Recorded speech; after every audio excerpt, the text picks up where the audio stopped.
celui-là.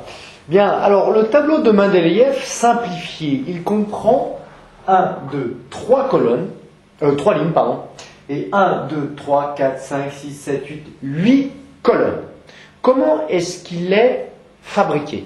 Eh bien, on remarque tout d'abord que ces éléments sont classés par numéro atomique croissant, de Z égale 1, c'est-à-dire 1 proton dans le noyau, puis Z égale 2, 2 protons dans le noyau pour l'hélium, pour le lithium 3 protons, pour le beryllium 4 protons, le bore 5 protons, etc., etc. Ensuite, pourquoi a-t-on rangé ces deux éléments dans la première ligne? Qu'est-ce qu'on remarque?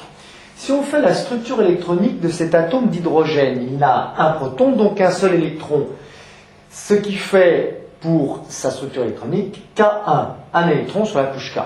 Celui-ci a de même deux protons, donc deux électrons, donc sa structure électronique c'est K2.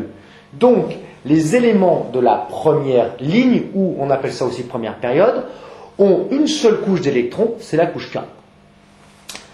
On attaque la deuxième période, ou deuxième ligne. Le lithium a 3 protons, donc 3 électrons, c'est-à-dire K2, L1. Il a donc deux couches d'électrons, la couche K et la couche L. Le beryllium K2, L2, le bore Z égale 5, 5 protons, donc ça nous ferait K2, et ça vous brûle les lèvres, L3, tout à fait. Puis pour le carbone, K2, L4, etc., etc. Donc qu'est-ce qu'on voit dans cette deuxième période?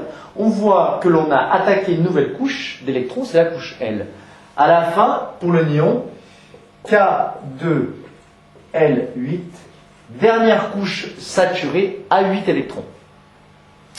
L'hélium, elle est en lui, sa dernière couche saturée à 2 électrons. Règle du duet et règle de l'octet. Troisième période, puis après on arrêtera là. Hein. Troisième période, eh bien, pour le sodium, 11 protons, ce qui nous donne pour une structure électronique de K2, L8, M1.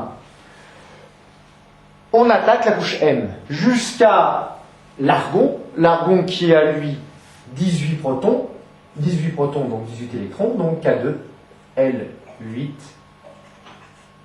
M8, dernière couche saturée à 8 électrons, règle de l'octet vérifiée.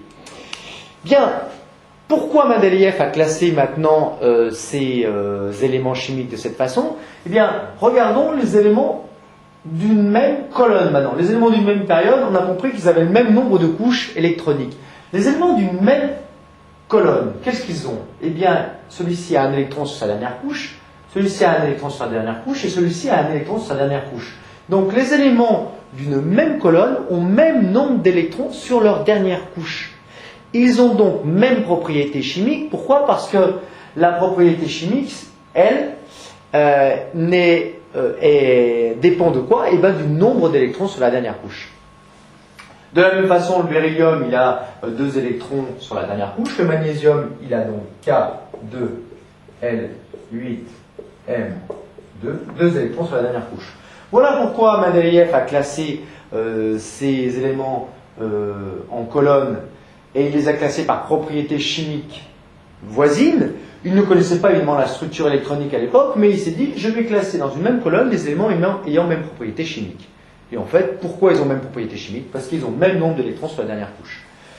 Bien, alors, je vous laisse compléter, j'arrête 2 secondes, je vous laisse compléter le tableau avec la structure électronique pour bien le comprendre, et dans 2 secondes, eh bien, j'affiche le résultat. Voilà, vous regardez le tableau et vous regardez si vous avez mis la bonne structure électronique pour tous ces éléments.